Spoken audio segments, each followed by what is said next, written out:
ஐந்து கரத்தனை யானை முகத்தனை இந்தின் இளம்பிறை போலும் எயிற்றனை நந்தி மகந்தனை ஞான கொழுந்தினை புந்தியில் வைத்து அடி போற்றுகின்றேனே. நீடாழி உலகத்து மறை நாளோடு ஐந்தாக நிலை நிற்கவே பாடாத தவ வாய்மை முனிராஜன் மாபாரதம் சொன்ன நாள் ஏடாக வடமேறு வெற்பாகம் கோர் எழுத்தாணி தன் கோடாக எழுதும் பிரானை பணிந்து அன்பு கூறுவாமரோ. அன்பர்களே, தாய்மார்களே, பெரியோர்களே, இளைஞர்களே, குழந்தைகளே, சீட்டியன் நேயர்களே, எல்லாம் வல்ல இறைவன் திருமுருகனுடைய தனிப்பெரும் கருணையினாலே நம்முடைய மகாபாரதத்திலே 24வது பகுதியாக சீடனால் வந்த சிறப்பு என்ற தலைப்பிலே சில நல்ல செய்திகளை உங்களோடு பரிமாறிக்கொள்ள பெற்ற இந்த நல்ல வாய்ப்பை உண்மையிலேயே மிகச் சிறந்த வாய்ப்பாக கருதி முதலில் உங்கள் அனைவருக்கும் என்னுடைய பணிவான வணக்கங்களை தெரிவித்துக் கொள்ளுகிறேன். கௌரவர்களுக்கும் பாண்டவர்களுக்கும் மிக உன்னதான ஒரு முறையிலே துரோணர் எல்லா வகையான பயிற்சிகளையும் கலைகளையும் கற்றுத்தருகிறார்.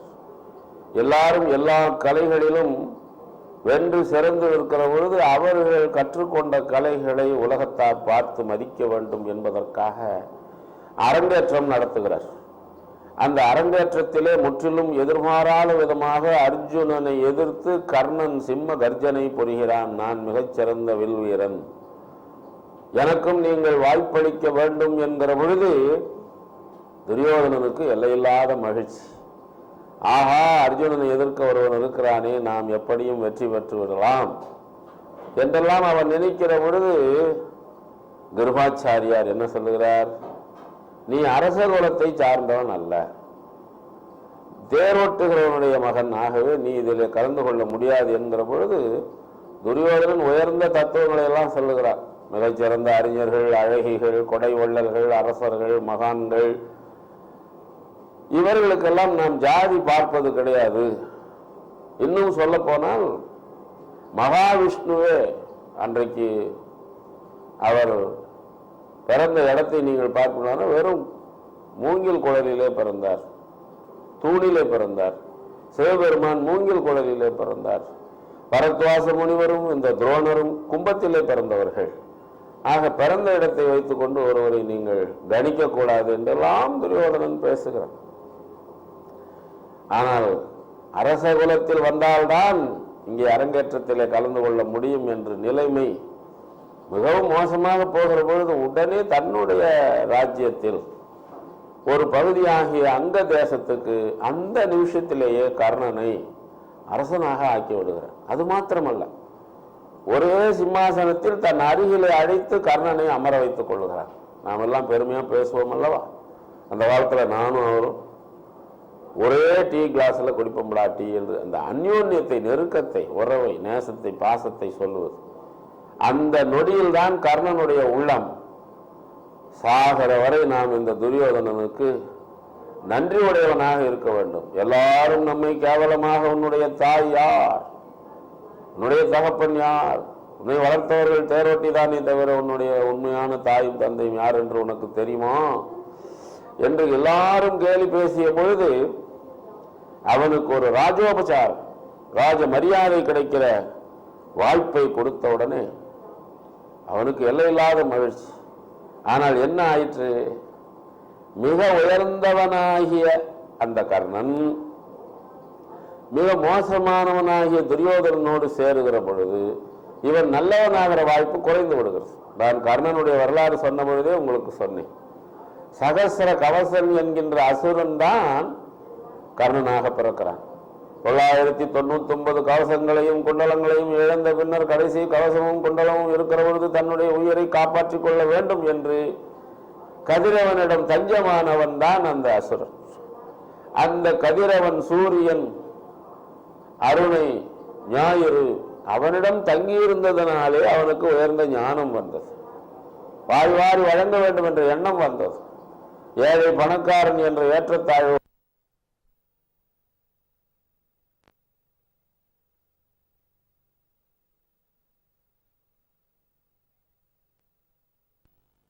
வகுப்பிலே முதல் மாணாக்கன், ஃபர்ஸ்ட் ரேங்க், ஸ்டேட் ஃபர்ஸ்ட் என்றெல்லாம் இருப்பார். ஆனால் ஒரு சில நேரம் கோபம் வந்து விட்டால் எடுத்து கையில் கிடைப்பதை அவன் அடித்து டிவியை நொறுக்கி விடுவான், உயர்ந்த விலை உயர்ந்த பொருள்களை உடைத்து விடுவான். அவனுக்குள்ளே ஒளிந்து கொண்டிருக்கிற அசுர குணம் வெளிவந்துவிடும். எவ்வளவு நீங்கள் பக்குவப்பட்டவர்களாக இருந்தாலும் அந்த அடிப்படை அடி மனசில் இருக்கிற குணம் வெளிவந்தே தீரும்.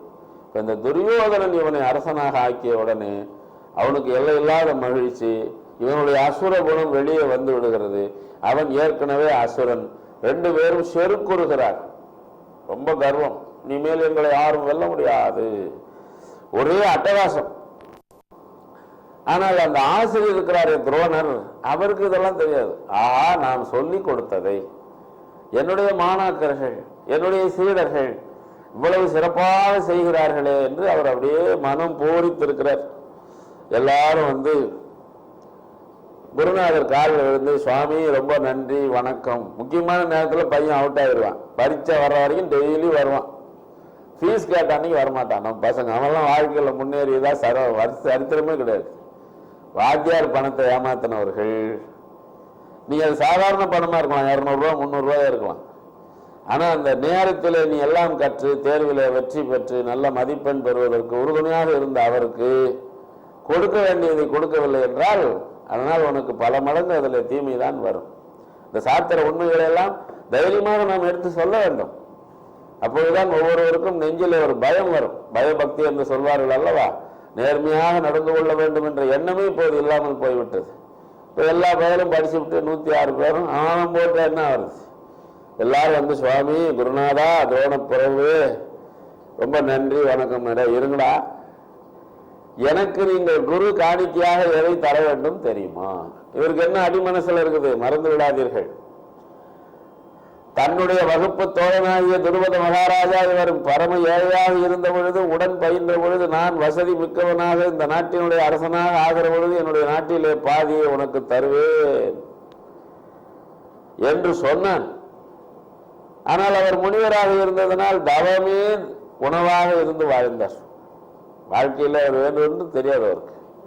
ஆனால் இந்த கிருபி என்கிற பெண்ணை மணந்து கொண்ட பின்னர் குடும்பமாகிவிட்டால் யாரும் கொள்கையோடு முடியாதல்லவா. ஆகவே குழந்தை பிறந்தது. அந்த குழந்தைக்கு பசுமாட்டு பால் கொடுக்க முடியவில்லை. மாவை கரைத்து கரைத்து கொடுத்தார்களே தவிர ஆவின் பால் அவர்களால் தர முடியவில்லை. அந்த நேரத்தில் துரோபதன் அரசனாக ஆகிவிட்டான். சரி, ராஜாவாகிவிட்டாரே நம்முடைய வகுப்பு தோழர், ஒரு பசுமாடு போய் வாங்கி வரலாம்னு தான் போனார். பாதி ராஜ்யம் கேட்க போகலை. அப்பா அவரை இல்லை என்று சொல்லியிருந்தால் அது ஒன்றும் குற்றம் இல்லை. பொதுவாகவே நம்முடைய நாட்டிலே கூட பழமொழி ரொம்ப நன்றாக இயற்கையாக நடைமுறைக்கு ஒத்ததா. இல்லைன்னு சொல்ற புண்ணியவதி இல்லைன்ட்டா எப்பவும் போடுற சண்டாளி ஏன் இன்னைக்கு இல்லைன்னு சொன்னாதான் பிச்சைக்காரன் கூட சொல்லுவான். தினம் இல்லைன்னு சொல்றவங்கள அந்த பிச்சைக்காரன் திட்டவே மாட்டான். ஏன்னா தினம் எப்படியாவது மீதம் செய்து அந்த வேலைக்கு உதவ வேண்டும் என்று ஒரு பெண் கேட்டுக்கொண்டிருப்பாள். எதிர்பாராமல் உறவினர்கள் யாராவது வந்திருப்பார்கள், எதுவும் மீதி ஆகி இருக்காது. அப்போ இன்னைக்கு ஒன்றும் இல்லைப்பா நாளைக்கு வான்னு சொன்னால் உடனே அவன் என்ன சொல்லுவான், எப்பவும் போடுற சண்டாளி இன்னைக்கு ஏன் இல்லைன்னா எப்பவும் இல்லைங்கிற புண்ணியவதி என்று சொல்லுவான். இல்லை என்று சொல்லி இருந்தால் வருந்தி இருக்க மாட்டார் துரோணர். ஆனால் நீ யார், நீயும் நானும் உடன் பயின்றவர் என்பதற்கு என்ன ஆதாரம், என்ன உளறுகிறாய்? உனக்கு ஏதாவது நலம்பு மோசமாகிவிட்டு அவரால் தாங்க முடியவில்லை. அப்போது ஒரு சவால் செய்துவிட்டு வருகிறார். உன்னுடைய ராஜ்யத்தில் பாதி நான் அடைந்தே தீருவேன், உன்னை நான் என்னுடைய அடிமையாக ஆக்குவேன். இப்ப மாணவர்களிடம் இதுதான் நீங்கள் எனக்கு குரு காணிக்கையாக செய்ய வேண்டும்.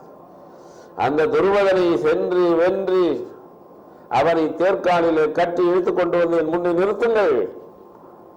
நான் இவ்வளவு காலமும் பாடுபட்டு உங்களுக்கு சொல்லி தந்த கலைக்கெல்லாம் நீங்கள் பரிசு பெற விரும்பினால் இதைத்தான் செய்ய வேண்டும் என்றார்.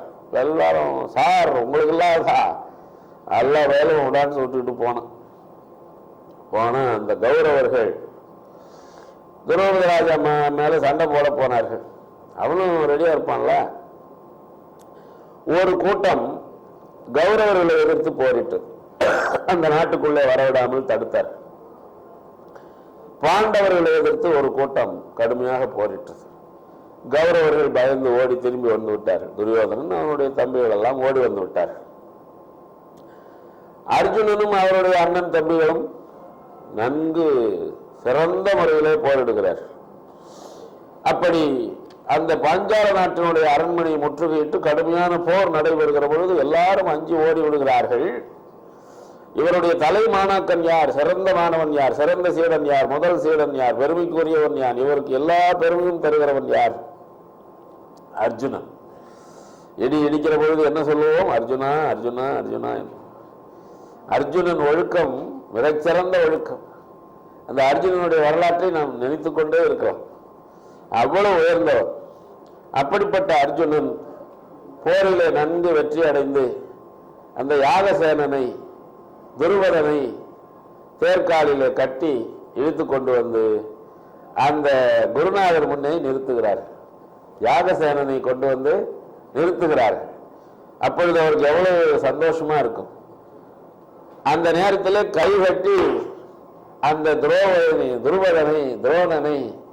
பரிகசிக்கிறார். என்னை யார் என்று கேட்டாய் அல்லவா, நீயும் நானும் எந்த வகையிலே வகுப்பு தோழர்கள் என்றெல்லாம் என்னை கேலி செய்தாய் அல்லவா, இன்றைக்கு நான் உன்னுடைய உயிருக்கு நான் பிச்சை போடுகிறேன், நீ தப்பிப்போ. முருவல் கொண்டு சாப முனியும் நானு எம்மை நீ ஒருவதொன்று உணர்வல்லாது உரைத்த புன் சொல் அருதியே. அன்றைக்கு நீ என்னை பார்த்து கேவலமாக, மோசமாக, மட்டமாக, தாழ்வாக, ரொம்பவும் இழிவாக பேசினாயே, அதெல்லாம் உனக்கு ஞாபகம் இருக்கிறதா? அப்படி லேசா சிரித்தார். உலகத்திலேயே மோசமான குணம் பழிக்கு பழி வாங்கிறது தான். நமக்கு ஒருவர் துன்பம் செய்து விட்டால் அதற்காக நாம் அவர்களுக்கு திருப்பி துன்பம் செய்யவே கூடாது. நாய் நம்மை கடிக்கிறது என்று நாயை நாம் கடிக்க முடியுமா? ஆனால் பெரும்பாலும் எல்லாருடைய அடிமனத்திலேயும் பழிக்கு பழி வாங்குகிற எண்ணம் இருக்கும். நான் இன்றைக்கு ஒன்று உங்களுக்கு தெளிவாக சொல்லுகிறேன்.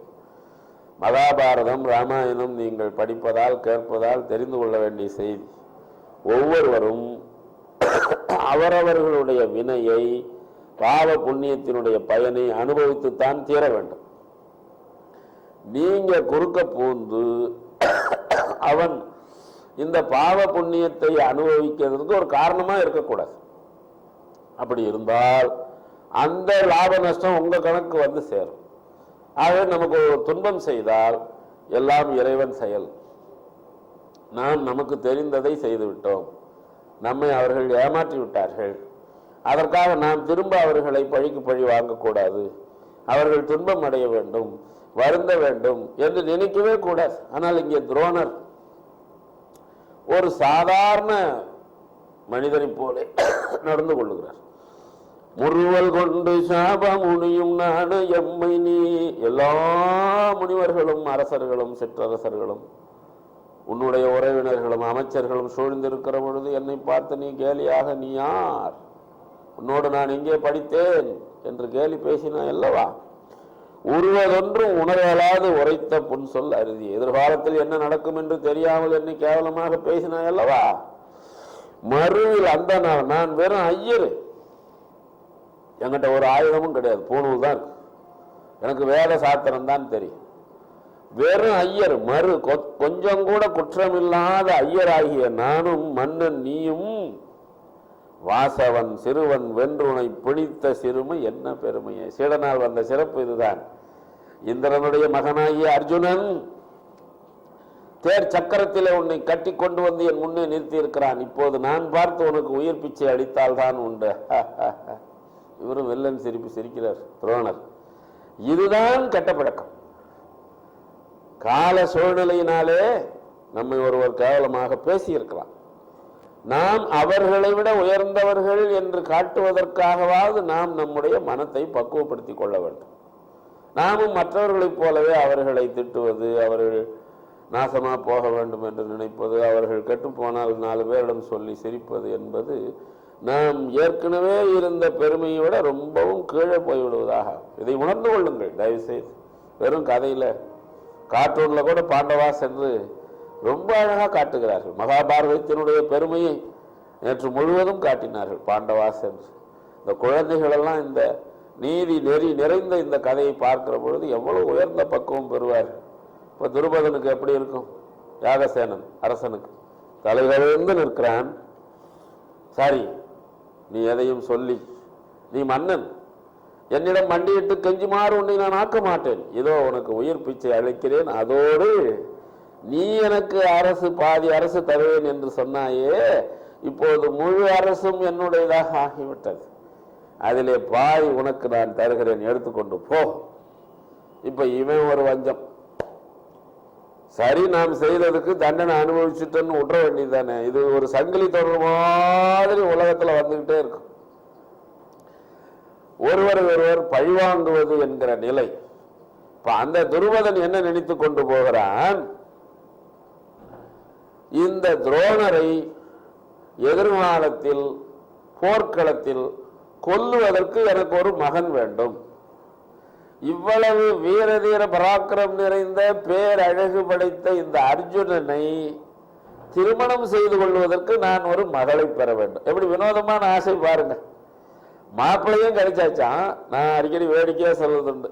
12ஆம் கிளாஸ் பாடம் எடுத்துக்கிட்டு இருக்கிற பொழுது பசங்க கிட்ட நம்ம ஜாக்கிரதையா பேசணும். அதுவும் ஆணும் பெண்ணும் சேர்ந்து படிக்கிற பள்ளிக்கூடத்துல ரொம்ப ஜாக்கிரதையா பேசணும் தமிழ் சொல்லிக் கொடுக்குற ஆசிரியர்கள்.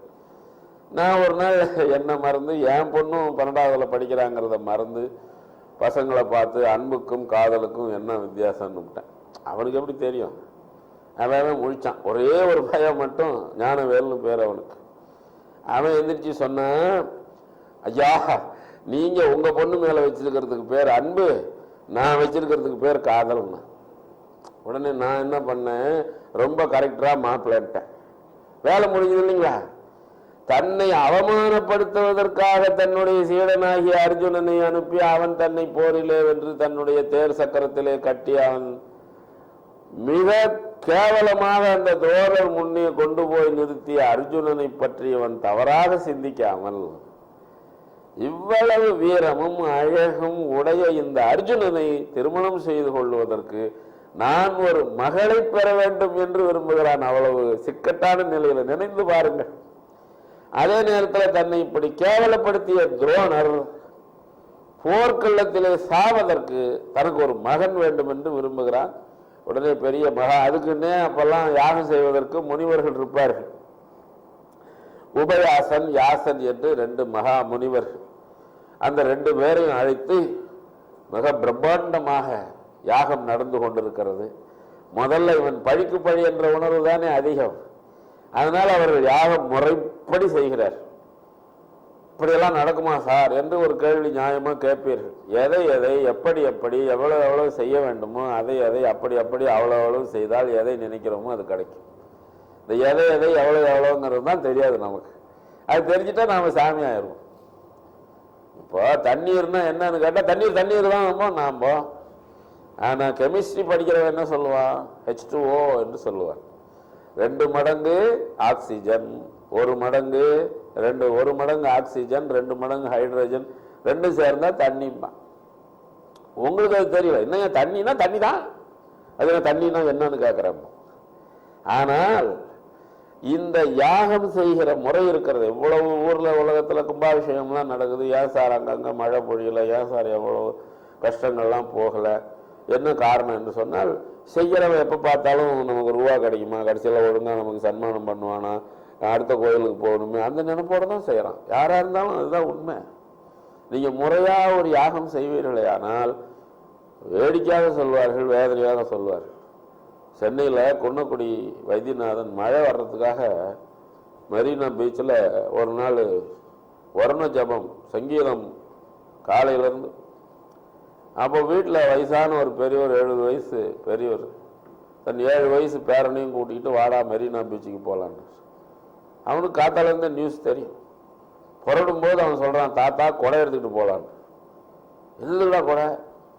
என்ன தாத்தா, காத்தாலேருந்து அவர் வயலின் வாசியிருக்கார் மழை வர்றதுக்காக. நிச்சயமாக 7-7:30 மணிக்கு மழை வரும், அப்போ நம்ம நினைஞ்சிடக்கூடாதுல்ல. அவர் நம்புறான். இந்த 70 வயசு ஆள் இது மாதிரி எவ்வளோ 1000 கதைகள் கேட்டிருக்கிறார், 1000 யாகங்களில் கலந்துருக்கார், பிரசாதம் வாங்கிட்டு வந்திருக்கிறார், திருவிளக்கு பூஜையில் பொண்டாட்டியை கலந்து விட்டுருக்கார், கட்டணம் கட்டிருக்காரு, எல்லாம் பண்ணியிருக்காரு. ஆனால் அதுக்கு நம்பிக்கை இல்லை. ஆனால் அந்த குழந்தை 7 வயசு பையன் நம்புறான். இந்த வருண ஜபம் செய்ததனாலே, சங்கீதத்தினாலே மழை கட்டாயம் வரும், நாம் நனைந்து விடுவோம், கொடை எடுத்துக்கொள். நம்பிக்கை குறைந்து விட்டது. மகாபாரதம் ஒரு நாளைக்கு எத்தனை மூலையில, எத்தனை ஊர்ல, தமிழ்நாட்டில், இந்தியாவில் எவ்வளவு பேர், குஜராத் கலவரம் நடந்துகிட்டு தானே இருக்கு. எவனுக்காவது மனசு மாறுதா? ஏன் மாறல? சொல்றவனும் இன்னும் உண்மையோடு சொல்ல வேண்டும், கேட்கிறவனும் இன்னும் நாம திருந்த வேண்டும் என்று திருந்த வேண்டும். பாட்டை பாருங்க, அற்புதமான பாட்டு. அந்த உபயாசனம் யாசனம் ரொம்ப முனைப்பாக அந்த யாகத்தை செய்கிறார்கள். யாக குண்டத்திலிருந்து ஒரு பையன் அப்படியே ஜிகு ஜிகு ஜிகு ஜிகு ஜிகு ஜிகுன்னு மேலே வர்றான். பார்த்தால் ஆச்சரியமாக இருக்குது. எல்லாருக்கும் ஒரே மகிழ்ச்சி, எல்லையில்லாத மகிழ்ச்சி அடைகிறார். அடுத்த நிமிஷமே ஊரெல்லாம் விழா, நாடெங்கும் விழா, ஒரே நொடியில். இன்னொரு சில நாள் கழிந்து இன்னும் அற்புதமான ஒரு இன்னொரு ஆள் வேணும்ல. இப்போ வந்திருக்கிறவன் யாரு? துரோணரை கொல்லுவதற்காக துருபோதனனுக்கு கிடைத்த பையன், அர்ஜுனனுக்கு பொண்டாட்டியா போறதுக்கு. இதை விட இன்னும் சிறப்பாக ஏற்கனவே செய்த யாகத்தில் ஏற்பட்ட சில சில பிழைகளை எல்லாம் தவிர்த்து விட்டு மிகவும் உன்னதமான முறையிலே அந்த உபயாசன் யாசன் என்ற இரண்டு முனிவர்களும் அந்த யாகத்தை செய்கிறார்கள். அப்படி அந்த பூர்ணாகுதி என்று சொல்வார்கள். அந்த மந்திரங்கள் எல்லாம் முடிந்து அந்த யாக குண்டத்தில் கொட்டுவதற்காக பரிபூர்ண நிலை, முழுமையான நிலை எய்துகிற பொழுது பூரண ஆகுதி. ஆகுதி என்றால் காணிக்கையாக தருதல், நிறைவாக தருதல் என்று பொருள். அதெல்லாம் அர்த்தம் புரிந்து கொண்டு நாம் பார்க்கணும். எல்லாம் வேடிக்கை பார்த்து தண்ணி மேலே தெளிக்கிறான்னா பைப்பை விட்டு தெளிக்கிறோம். பைப்பு விட்டு தெளிச்சாலும் உங்களுக்கு உண்மையில புண்ணியமே வராது. அப்போ என்ன, குற்றாலத்திலிருந்து ஒரு குடம் தண்ணி கொண்டாந்து ஊற்றினா குற்றாலம் ஆயிடுமா? நம்ம கங்கை பிரசாதம் கொண்டாந்து கொடுக்குறாங்க. எல்லாம் போலி, நாடு முழுவதும் போலி. இப்போ போலி தர்மம் தான், போலி மனைவி தான், போலி சொல்லிக்கொண்டே இருக்கலாம். இப்போ இந்த பாட்டை கவனிங்க, அருமையான பாட்டு, இன்றைக்கு முற்பாய்ப்பான பாட்டு இதுதான். அந்த யாக குண்டத்தில் இருந்து ஒரு பெண் எழுகிறாள். ஒரு அழகான பெண் தோன்றினால் இவள் அர்ஜுனனுக்கு மனைவியாக ஆக போகிறாள்னு சொல்லிடலாம்ல. பாரதத்தினுடைய சாராம்சம் பூரா ஒரு வரியில வில்லிபுத்தராழ்வார் சொல்றார். முன்னே ஒரு பெண் நிலத்திலே இருந்து தோன்றினாள். அந்த பெண் தோன்றியதனாலே அரக்கர் குலம் முழுவதும் அழிந்தது. யார் அது? ஜனக மகாராஜா மிதிலாபுரியிலே நடத்திய அந்த மிகப்பெரிய வேள்வி, பொன் கலப்பையை கொண்டு நிலத்தை உழுதார் யாகசாலை அமைப்பதற்காக. அந்த பொன் கலப்பையினுடைய முனையில ஒரு பெட்டி தட்டுப்பட்டது. எடுத்து பார்த்தால் உள்ளே ஒரு அழகான பெண், ஒரு வில், சிவதனுஷ். அந்த பெண் எதற்காக தோன்றினாள்? அவள்தான் மகாலட்சுமி. ராவணனையும் அவன் குலத்தையும் அழிப்பதற்காக தோன்றியவள். இப்போது இந்த இரண்டு மகா முனிவர்கள் செய்த இந்த யாகத்தினாலே ஒரு பெண் தோன்றி இருக்கிறாள். என்ன நடக்க போகிறது தெரியுமா? ஒரு லேசா சிரிக்க போகிறாள். நீர் இல்லாத இடத்தில் துணியை தூக்கி கொண்டிருக்கிற துரியோதனை பார்த்து, நீர் இருக்கிற இடத்தில் துணி என்று தெரியாமல் விழுந்த அந்த துரியோதனை பார்த்து சிரிக்கிறாள். சிரித்ததோடு மாற்றுமல்ல, அப்பனுக்குதான் கண்ணு தெரியாதுன்னா மகனுக்குமா என்றெல்லாம் கேலி பேசுகிறாள். அப்படி அவள் சிரித்த சிரிப்பினாலே எத்தனை அக்ரோணி சேனை, 18 அக்ரோணி சேனை அழிந்தது. 6 பேர் தான் கடைசியில் மிஞ்சுகிறார்கள். பஞ்சபாண்டவனும் பகவான் கிருஷ்ணரும் மட்டும்தான் கடைசியில 18 நாள் யுத்தம் நடந்து முடிந்த பொழுது யார் யார் உயிர் பிழைத்திருக்கிறார்கள் என்று பார்த்தால் இவ்வளவு பேரும் இறந்திருக்கிறார்கள். யாரால்? இந்த ஒரு பெண்ணினாலே. அதை நம்முடைய வில்லிபுத்தூராழ்வார் பாடுகிறார். மண்மேல் ஒருத்தி அரக்கர்குலம் ஆள பிறந்தாள், வாமனுதல் கண்மேல் இன்றும் இவள் பிறந்தாள், கடற்காவலர்தம் குலம் முடிப்பான் என்மேல் என்கோல். இதற்கு என்ன பெருசா ஆராய்ச்சி செய்கிறீர்கள்? இனி என்று ஆங்கு எவரும் கேட்ப ஒரு வார்த்தை உன்மேல் எழுந்தது அவன் புரிந்த வேள்வி களத்தின் இடை. அம்மா, ஒரு அசரீரி ஒலித்தது. இந்த பெண்ணாலே இவ்வளவு பெரிய துன்பங்கள் வரப்போகின்றன என்று. ஆனால் இதெல்லாம் துரியோதனன், இந்த துரோபதன் அறியவில்லை. அவன் மகனையும் மகளையும் பெற்ற மகிழ்ச்சியிலே எல்லையில்லாத மகிழ்ச்சி அடைகிறான். அந்த மகிழ்ச்சி யாரால்? துரோணரும் மகிழ்கிறார், துரோபதியினுடைய தகப்பனராகிய துருபதனும் மகிழ்கிறார். துரோணருக்கு சீடரால் வந்த சிறப்பு இது என்று நாம் தெரிந்து கொண்டோம். அடுத்த கதையை அடுத்த வாரம் பார்ப்போமா? நன்றி, வணக்கம்.